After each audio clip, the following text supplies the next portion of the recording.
Baik, assalamualaikum warahmatullahi wabarakatuh semuanya. Kembali lagi ya sama saya di pertemuan kedua mata kuliah perencanaan bisnis. Pada pertemuan kedua ini saya berharap teman-teman semua dalam keadaan sehat walafiat ya. Jangan lupa absen di kolom komentar dan jangan hanya absen saja, tolong ditonton juga videonya karena rugi banget. Kalian sudah kuliah, kalian sudah dibayari oleh orang tua atau ada yang bayar sendiri, tapi tidak dapat apa-apa dari uang yang Anda keluarkan ya. Jadi semangatlah dalam belajar ya, fokus. Kemudian ambillah ilmu sebanyak-banyaknya ya. Marilah sebelum kita mulai kita sama-sama berdoa agar apa yang kita lakukan hari ini, apa yang kita pelajari hari ini ya bernilai ibadah bagi teman-teman yang muslim ya. Dan silahkan juga berdoa bagi teman-teman yang non muslim berdasarkan keyakinannya masing-masing. Pada pertemuan kedua ini kita akan membahas tentang kewirausahaan dan perusahaan kecil ya. Oke.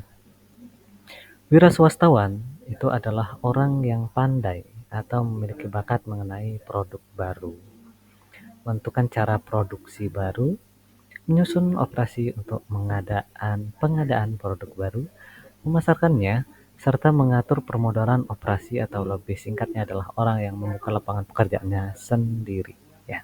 Jadi Anda kalau ingin disebut wira swastawan itu Anda haruslah punya sifat dasar yang disebut dengan kreatif ya.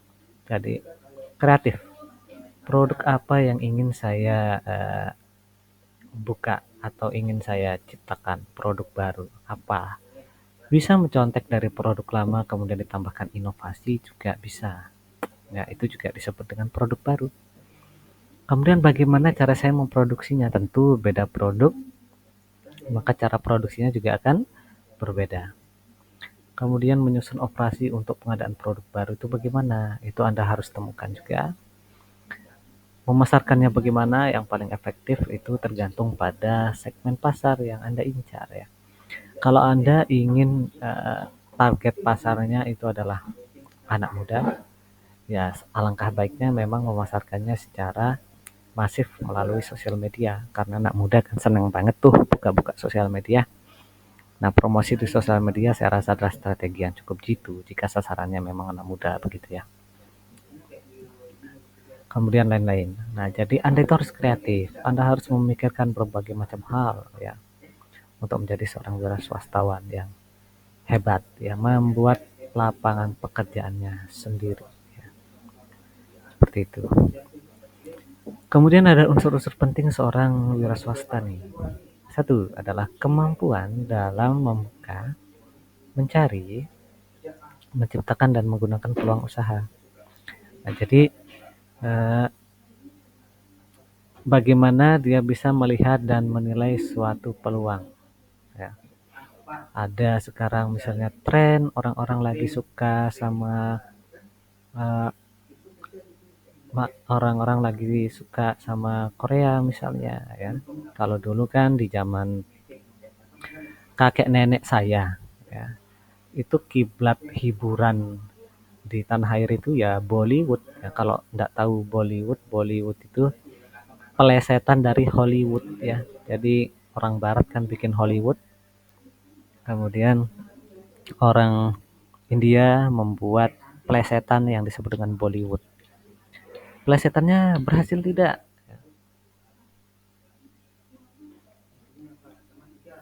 Di era nenek saya bisa dibilang berhasil karena Shahrukh Khan ya, Salman Khan, nama artis-artisnya dulu Kajol ya, itu menjadi idola nenek dan kakek saya di era itu.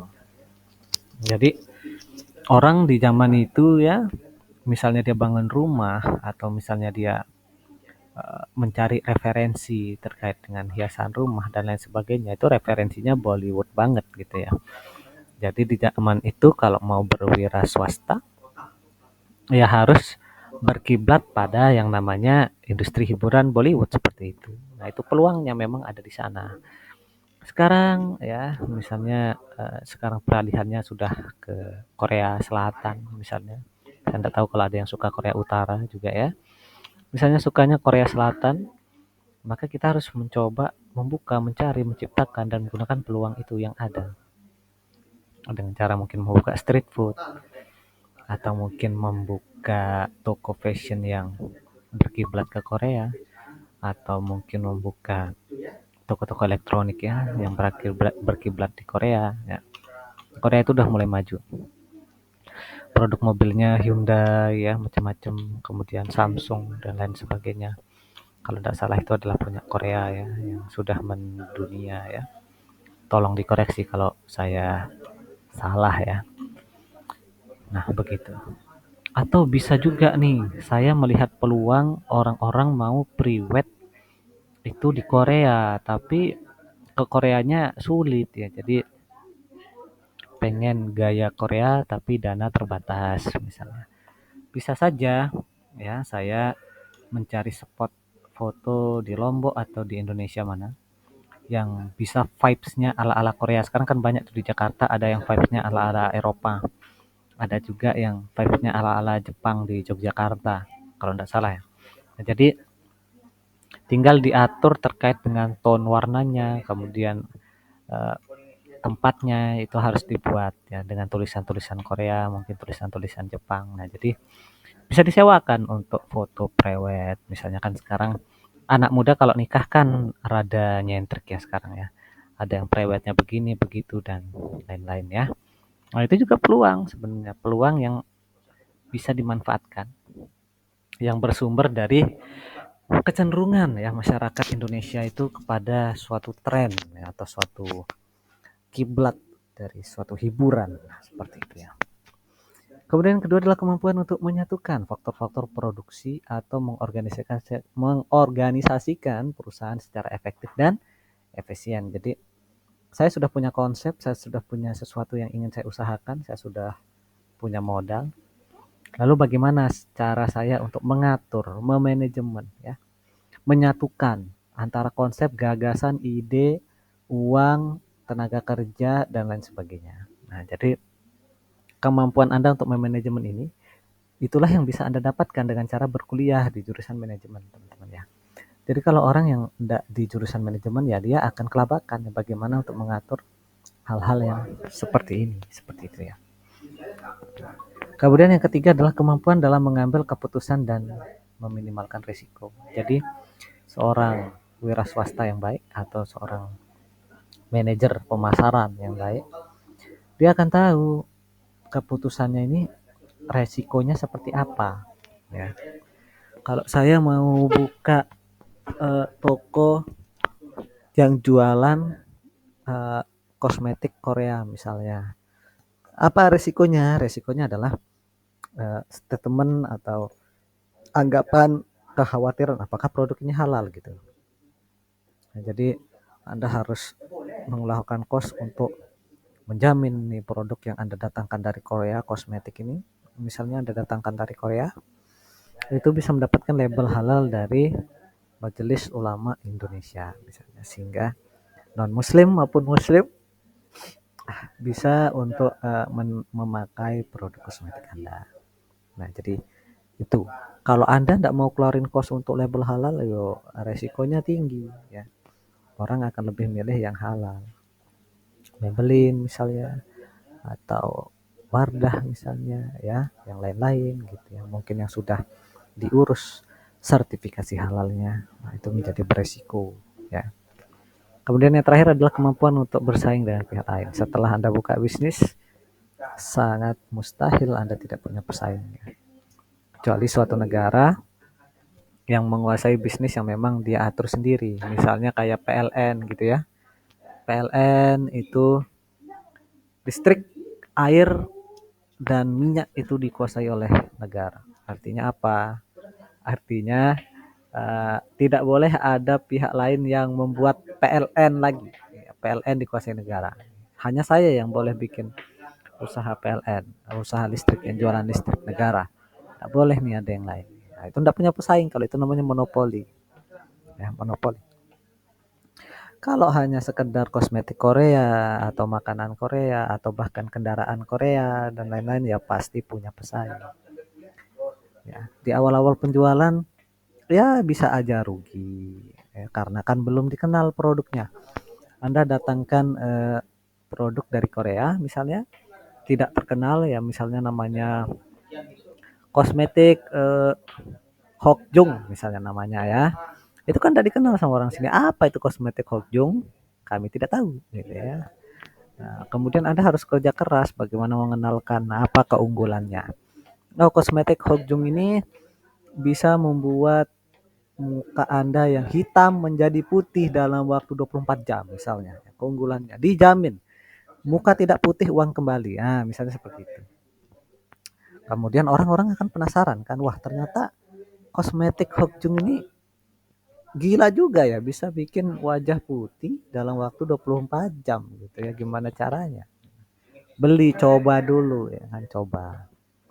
Gosok-gosok-gosok ya, syarat dan ketentuan berlaku ya. Ya digosok-gosok-gosok-gosok. Ternyata benar, wajah lebih cerah ya. Lebih cerah, lebih putih.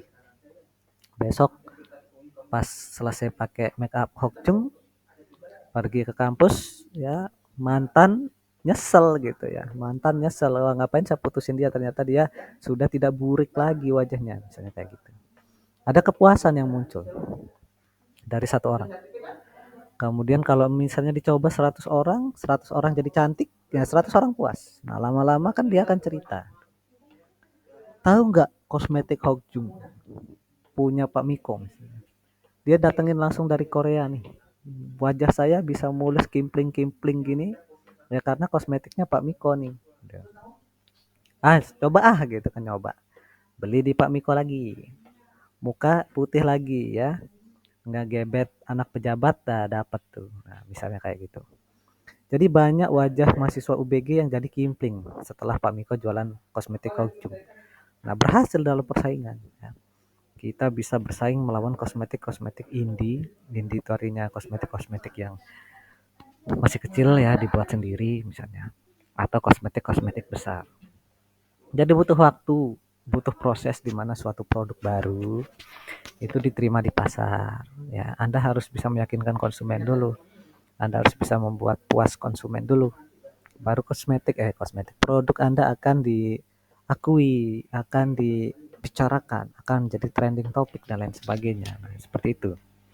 Bagaimana kemampuan Anda untuk bersaing? Biasanya di awal-awal ya produk itu yang ngasih buy one get one gitu ya.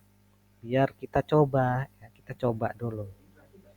Nah, nanti kalau produknya sudah besar, baru dia akan mulai mengurangi ya terkait dengan itu. Coba Anda lihat Momogi, tahu Momogi ya? Yang makanan anak-anak ya, Momogi. Itu 10 tahun yang lalu Momogi itu besar. Momogi ya, besar. Isi 2, besar rasa jagung. Kalau sekarang Momogi udah kecil ya, karena apa? Sudah terkenal, sudah laris ya. Jadi dia ngurangin lagi. Biar untungnya apa? Semakin besar ya. Semakin besar. Kemudian ada perkembangan franchising di Indonesia. Nah, seperti yang kita bahas di pertemuan pertama, franchising ya. Jadi waralaba ya. Nah, dari bahasa Prancis ternyata. Waralaba atau franchising dari bahasa Prancis berarti kejujuran atau kebebasan, adalah hak-hak untuk menjual suatu produk atau jasa maupun layanan. Jadi apa itu waralaba, teman-teman? Waralaba adalah hak Anda atau hak orang yang membeli franchise itu untuk menjual produk atau jasa yang dimiliki oleh orang lain. Ya, tapi bukan Anda yang punya gitu kan ya. Hak saja. Misalnya Dunkin Donuts ya. Kemudian Jeko, ya Pak Miko mau buat Dunkin Donat di Mataram misalnya. Ada ya di Mataram, Jeko mungkin ada ya. Jeko deh, Jeko. Kalian kalau enggak tahu Jeko, Jeko juga jualan donat ya. Nah, jadi Pak Miko mau buat Jeko di Mataram. Tapi Pak Miko enggak tahu gimana cara buat Jekonya ya. Nah, jadi pergi saja ke Jeko, beli franchise-nya, buat waralaba, kita akan dikasih resepnya, akan dikasih logonya, akan dikasih layout produknya, layout tokonya. Semua sama dengan Jeko yang ada di pusat. Ya. Tapi yang melaksanakan penjualannya dan menikmati keuntungannya di sini juga adalah Pak Miko itu sendiri ya. Kayak gitu. Apa keuntungan dari franchising ini teman-teman? Ini untuk Anda yang agak buntu-buntu ya, misalnya gini. Saya itu mau jualan ayam crispy yang enak tentunya dong. Tapi saya enggak tahu cara masak ayam. Saya enggak tahu juga ayam apa yang saya mau jual. Saya enggak tahu juga logonya mau gimana, tokonya mau gimana, enggak tahu gitu ya, cara buatnya gimana. Daripada saya capek kursus ya kan, atau saya capek belajar ke luar negeri yang memang Kentucky itu kan pusatnya di Amerika ya, belajar dan lain-lain ya. Nah, itu daripada saya belajar bingung, mending aja saya beli franchise. Nah, artinya semua sudah tersedia, tapi Anda harus keluarkan uang dan Anda harus menjadi langganan dari franchise itu, waralaba itu. Nggak boleh mengkhianatinya gitu ya. Beli barang ya wajib di dia untuk Anda jual lagi gitu. Sebenarnya itu konsep yang menguntungkan menurut saya bagi Anda yang memang kreativitas terbatas gitu ya. Kemudian menurut pemerintah, ya versi pemerintah Indonesia yang dimaksud dengan waralaba adalah perikatan di mana salah satu pihak diberikan hak untuk memanfaatkan dan atau menggunakan hak dari kekayaan intelektual atau haki atau pertemuan dari ciri khas usaha yang dimiliki pihak lain dengan suatu imbalan berdasarkan persyaratan yang ditetapkan oleh pihak lain tersebut dalam rangka penyediaan dan atau penjualan barang dan jasa. Ya, saya lagi sariawan ya teman-teman ya, jadi membaca ini sungguh menyiksa sekali ya. Sariawan saya ini udah sakit banget. Oke, itu versi pemerintah ya. Maaf curhat ya tadi. Nah, kemudian ini kita apa ini? Kiat-kiat memilih usaha dengan cara franchising. Nah, jadi teknik-teknik ya atau trik-trik ya bagaimana cara memilih usaha dengan cara waralaba. Menurut Ketua Asosiasi Franchise Indonesia AFI, Asosiasi Franchise Indonesia ini ya, namanya adalah Anang Sukandar. Ada kiat-kiat tertentu dalam memilih usaha waralaba yang baik. Ya. Bisnis waralaba yang baik adalah usaha yang dibutuhkan sehari-hari yaitu makanan, ya, minuman, pendidikan, salon, bengkel, bidang retail atau tea franchise.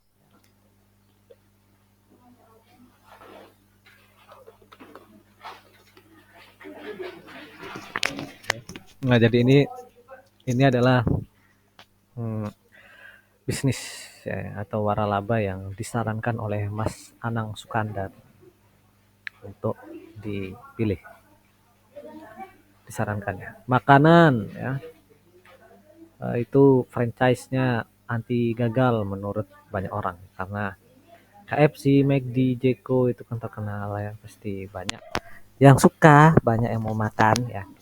Minuman ya, minuman itu ya kayak Mixu ya, kemudian Chat Time, kemudian lain-lain ya yang berbentuk minuman itu. Wah, itu sih saya tiap minggu pasti ya 2-3 kali beli lah ya yang namanya Mixu atau Chat Time itu karena memang saya nggak bisa ngopi pertama, jadi saya nggak bisa ke Starbucks gitu ya. Bisa juga mungkin uangnya nggak cukup ya karena mahal. Seumur hidup saya cuma sekali ke Starbucks tuh teman-teman. Cuman pernah sekali ke Starbucks seumur hidup dan itu pun tidak pesan kopi ya. Jadi pesannya apa dulu itu lupa saya. Nggak pesan kopi. Ada yang karamel-karamel gitulah. Mahal ya. Nah, jadi kalau Mixu Chat Time itu kan harganya nggak terlalu mahal lah ya. Nggak kayak Starbucks. Nah, jadi peminatnya banyak mahasiswa, mahasiswi ya, pekerja kantoran. Nah, itu masih aman di kantong lah ya untuk Mixu, Starbucks gitu kan. Ada yang murah sampai yang mahal ada. Mixu Starbucks lagi, Mixu Chat Time ya. Murah sampai mahal itu ada di sana. Jadi minuman itu menjanjikan ya. Pendidikan. Coba apa pendidikan itu kayak Ganesha Operation ya.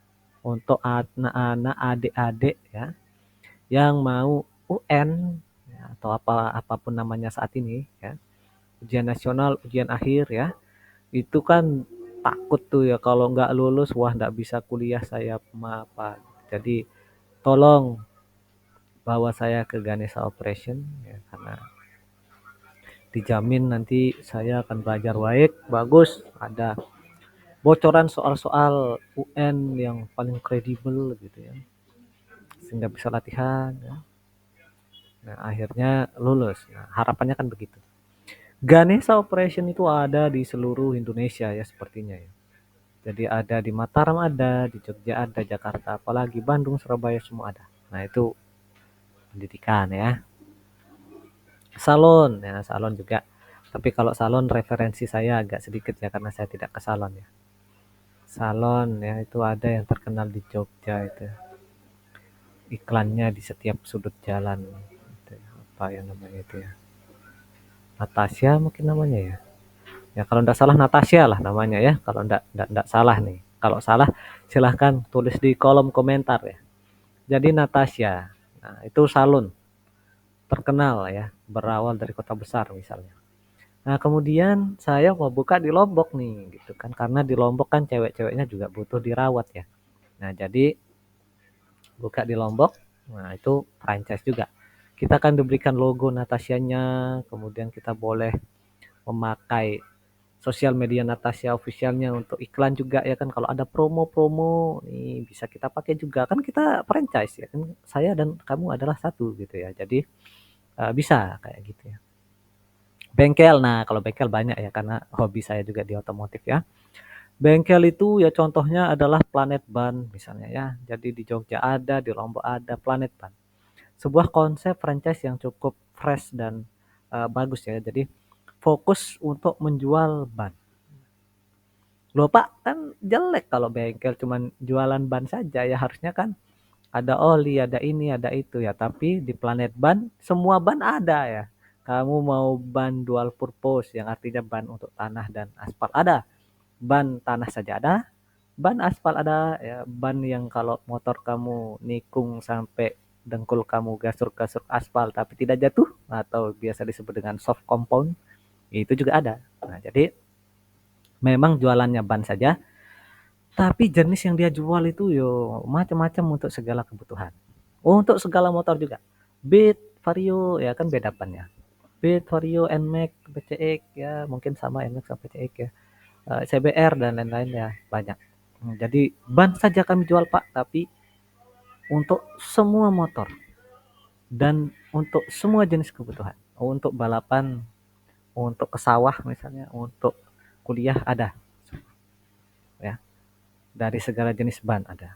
Nah, itu bisa franchise ya. Saya juga punya cita-cita tuh buka Planet Ban ya. Suatu saat nanti saya harus punya Planet Ban karena saya tertarik sekali Planet Ban. Tapi modalnya besar ya. Satu ban saja kan berapa tuh? Dikali banyak ban, dikali banyak jenis motor ya. Banyak. Apalagi Matic kan banyak. Di Indonesia Matic itu banyak sekali. Mungkin itu yang lebih difokuskan. Kemudian bidang retail ya. Apa itu? Indomaret, Alfamart, Duo, Maut. Nah, jadi Indomaret dan Alfamart ini retail yang di mana-mana ya. Ada jaraknya diatur oleh pemerintah tapi teman-teman. Tidak boleh Indomaret dengan Indomaret yang lain itu ada di jarak sekian meter tuh tidak boleh ya. Bahkan di beberapa daerah contohnya seperti di Bantul, Banguntapan ya, Samas. Nah, itu rumah keluarga saya di Bantul karena saya dari Jogja ya. Saya ini orang Jawa ya, orang Jogja. Nah, di Bantul itu masih tidak boleh ada yang namanya Indomaret atau Alfamart. Penetapan hal seperti ini, pelarangan franchise seperti ini tidak tanpa alasan ya teman-teman ya. Kan gini, kalau ada Indomaret atau ada Alfamart ya, itu berarti kan usaha-usaha warga lokal ya yang punya toko, yang punya usaha retail juga, itu kan akan tersaingi oleh orang yang punya franchise retail itu sendiri ya. Jadi timpang nanti pendapatan ekonominya. Sehingga ada beberapa daerah memang yang melarang adanya Indomaret. Nah, saya kan tinggal di Bantul. Uh, untuk ke Bantul itu, Jogja itu kan dikelilingi oleh jalan yang disebut dengan ring road, teman-teman. Jalannya itu bulat ya. Jadi Jogja itu ada di dalam ring road dan luar ring road, tapi yang di dalam ring road itu kotanya. Nah, disebut ring road. Jalan tol yang memutari kota ya. Nah, untuk ke Bantul itu ada di Ring Road Selatan itu kita belok ke kanan. Nah, dari Ring Road itu sampai ke ujung pantai ya, namanya Pantai Samas ya, atau Pantai Selatan ya, itu terkenal kan ya Pantai Selatan itu ya, Nyi Roro Kidul itu. Parangtritis, Samas, nah itu di arah selatan itu. Dari Jalan Ring Road sampai ke Pantai Selatan yang begitu jauhnya, itu Anda tidak akan menemukan satu pun Indomaret atau Alfamart ya. Karena memang tidak boleh ya. Tapi banyak nih toko-toko retail dari warga setempat ya, ada namanya Wisnu Mart misalnya, atau namanya Miko Mart, atau Miko apa gitu ya, pokoknya punya warga sana. Nah, jadi ada pilihannya, tetap ada. Tapi retailnya tidak boleh. Kemudian T franchise. Nah, ini nah, di Mataram dan di Lombok Timur itu ada namanya Tibrik. Nah, kalau kalian tahu Tibrik ya. Kalau di Mataram itu ada di, kalau Epic ya lurus, Epic itu nanti ada perempatan lurus lagi. Nah, perempatan kedua itu ada Tibrik ke sebelah kiri jalan. Di Epicnya juga ada ya, di Epicnya juga ada Tibrik ya, di Epic juga ada. Di Lombok Timur di Kota Selong ada. Kalau di Loteng saya tidak tahu di mana ya. Nah, jadi itu franchise tea atau teh. Nah, jadi ada Tibrik namanya ya. Kemudian ada jenis-jenis usaha yang diwaralabakan nih, teman-teman. Bentar, kita cek dulu. Wah, sudah 26 menit ya. Jenis-jenis usaha yang diwaralabakan ini antara lain adalah produk dan jasa otomotif, sudah tadi kita bahas ya. Bantuan dan jasa bisnis, nah ini konsultan-konsultan bisa juga diwaralabakan. Pendidikan sudah tadi, produk dan jasa konstruksi, nah ini juga bisa nih. DIY kalau kalian tahu ya, DIY kan ada di Epic, ada di Labu Api ya, ada di bekas Bandara Lama itu juga, apa namanya, Selaparang ya namanya ya. Nah itu ada. Nah, jasa konstruksi DIY bisa di franchise kan. Rekreasi dan hiburan, nah kalau ini kayak Disneyland ya, itu mungkin ada di Singapura, mungkin ada di negara apa gitu bisa. Fast food, nah udah tadi ya. Perawatan kesehatan medis, kecantikan sudah ya, kalau medis ya rumah sakit apa gitu ya. Siloam kalau tidak salah ini yang bisa di franchise kan ya. Stand makanan. Ciri-ciri perusahaan kecil ya teman-teman. Kekuatan dari perusahaan kecil itu adalah fakta menunjukkan bahwa wira swastawan memulai aktivitasnya dalam perusahaan kecil sebelum akhirnya berkembang menjadi perusahaan besar. Berbagai bidang usaha memberikan kesempatan usaha tingkat perolehan keuntungan maupun tingkat risiko yang berbeda-beda ya.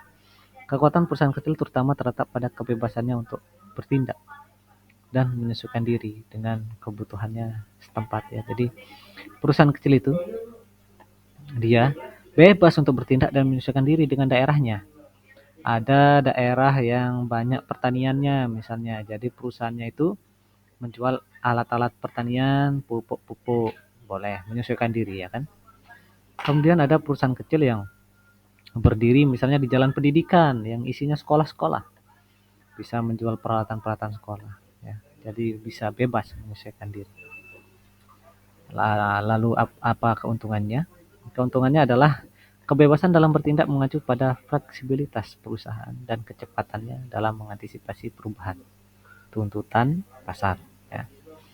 Jadi maksudnya adalah kalau seandainya di jalan pendidikan itu dia berubah menjadi apa, yang dibutuhkan juga menjadi berbeda ya, maka suatu perusahaan kecil itu bisa dia untuk merubah diri cepat ya. Jadi tidak butuh persetujuan birokrasi. Misalnya sekarang kalau Anda bayangkan Toyota menjual mobil, dia kan punya pemegang saham, punya CEO ya, punya karyawan yang ekspertis dalam membuat mobil misalnya. Tiba-tiba yang punya Toyota bilang, bagaimana kalau kita jualan seblak saja gitu ya kan. Jadi Toyota akan dirubah jadi jualan seblak. Apa yang terjadi? Tidak semudah itu. Anda harus mencari tahu pemegang sahamnya setuju tidak ya kan. Pemegang saham mayoritasnya. Pak, kita rapat pemegang saham dulu nih. Nah, ternyata yang mayoritas megang saham Toyota ada 4 nih misalnya. Namanya Memi, Ari Cahyani, Miko, dan Nyoman misalnya. Pemegang saham Toyota. Kemudian Miko ini berinisiatif Toyota ini dirubah jadi perusahaan seblak misalnya. Pak Nyoman, bagaimana kalau Toyota kita rubah jadi seblak saja gitu kan? Sepertinya menguntungkan. Nah, harus ada pemungutan suara di sana di small council itu tadi ya. Jadi apakah Nyoman setuju? Apakah Memi setuju? Apakah Ari Cahyani juga setuju untuk merubah Toyota jadi seblak? Setelah setuju pun itu mereka harus memikirkan terkait dengan karyawannya lah. Kami punya 100.000 karyawan Toyota itu mereka lulusan teknik semua. Dia bisa bikin mobil. Kalau dirubah ke seblak, bisa enggak mereka ngudak-ngudak seblak? Nah, itu kan pertanyaan lagi. Nah, jadi itulah kenapa perusahaan besar itu tidak fleksibel dalam mengubah bisnisnya. Kalau perusahaan kecil kan biasanya cepat ya.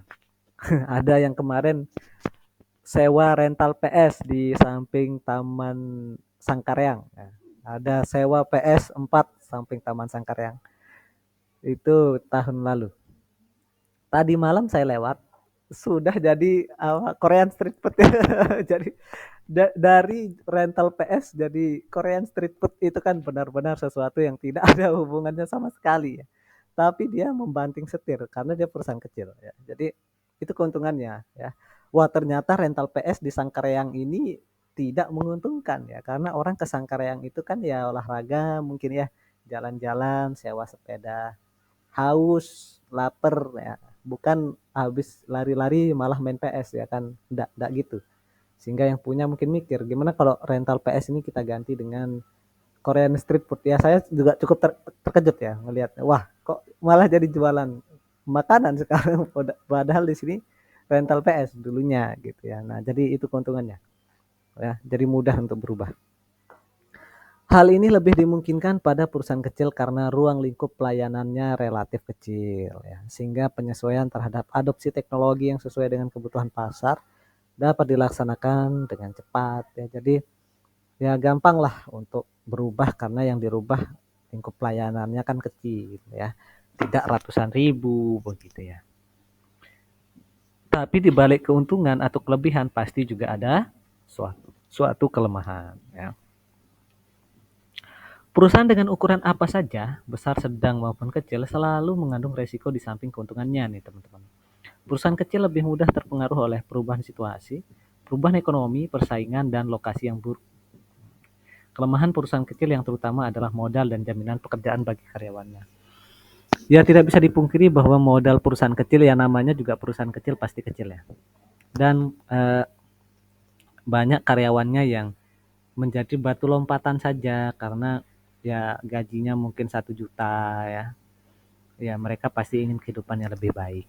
Jadi gaji karyawannya rendah. Kemudian tadi juga sudah dijelaskan oleh perubahan situasi, perubahan ekonomi itu gampang terpengaruh ya perusahaan kecil. Kemudian ada cara mengembangkan perusahaan kecil nih. Pemerintah melalui departemen terkait menyediakan fasilitas ya. Nih bantuan pemerintah nih perlu. Menyediakan pasar ya, menyediakan tempat berjualan dan lain-lain. Penyebaran luasan dan pengembangan minat berusaha. Nah, kayak apa yang sedang saya lakukan saat ini juga ya kepada kalian. Silahkan membuka usaha. Sebagai sampingan atau utama tidak masalah. Pemberian bantuan kredit dari bank dengan syarat lunak bagi perusahaan kecil. Nah, ini untuk mengatasi keterbatasan modal tadi. Peningkatan keterampilan angkatan kerja dan perusahaan kesempatan kerja. Jadi ini adanya usaha dari pemerintah untuk menciptakan SDM yang berkualitas ya. Kemudian membentuk sentra industri kecil di pedesaan. Nah, ini penting juga. Biar di desa itu ada pusat ya. Kalau di desa itu biasanya ada tempat yang jualan jajanan-jajanan. Kayak di Selaparang itu ada di dekat DIY itu daerah yang khusus untuk jualan jajanan-jajanan. Depan Anglo ya kalau kalian tahu. Depan Anglo itu kan banyak yang jualan jajanan-jajanan. Nah, itu sentra industri kecil di sana ya, untuk perusahaan kecil. Nah, kemudian UKM sebagai salah satu bentuk solusi makro Indonesia juga di sini ya, menurut Tulus Tabunan dalam bukunya yang berjudul Usaha Mikro Kecil dan Menengah di Indonesia, terdapat beberapa alasan yang mengembangkan pentingnya UKM. Nah, jumlah UKM yang sangat banyak dan tersebar ya. Nah, itu bisa menunjang perekonomian nasional ya. UKM tergolong sangat padat karya, mempunyai potensi pertumbuhan kesempatan kerja dan peningkatan pendapatan ya. UKM banyak terdapat dalam sektor pertanian yang secara tidak langsung mendukung pembangunan. UKM membantu dalam menampung banyak pekerja yang memiliki tingkat pendidikan yang masih rendah nih. Dalam kondisi krisis ekonomi, UMKM ya mampu untuk bertahan seperti yang terjadi pada 1997 sampai 1998 tuh. Menjadi titik awal mobilitas investasi di pedesaan nih, sekaligus wadah bagi peningkatan kemampuan wira swastawan. Jadi alat untuk mengalihkan pengeluaran konsumsi warga pedesaan menjadi tabungan. Jadi mereka nabung untuk UMKM gitu ya. UMKM mampu menyediakan barang-barang kebutuhan relatif murah melalui beda sama di mall ya, di mall mahal ya. Melalui beragam jenis investasi dan penanaman modal, UMKM mampu dan cepat beradaptasi dalam kemajuan zaman dan memiliki tingkat fleksibilitas yang tinggi. Oke teman-teman, mungkin itu saja yang bisa kita diskusikan dalam hari ini. Ya. Jika ada pertanyaan jangan lupa untuk bertanya di kolom komentar dan jangan lupa absen di kolom komentar teman-teman ya. Sekian dari saya, semoga bermanfaat, semoga sehat selalu, hati-hati di jalan ya untuk mahasiswa semuanya. Sampai ketemu lagi di pertemuan berikutnya. Saya mohon maaf jika ada salah-salah kata. Sekian dari saya. Assalamualaikum warahmatullahi wabarakatuh.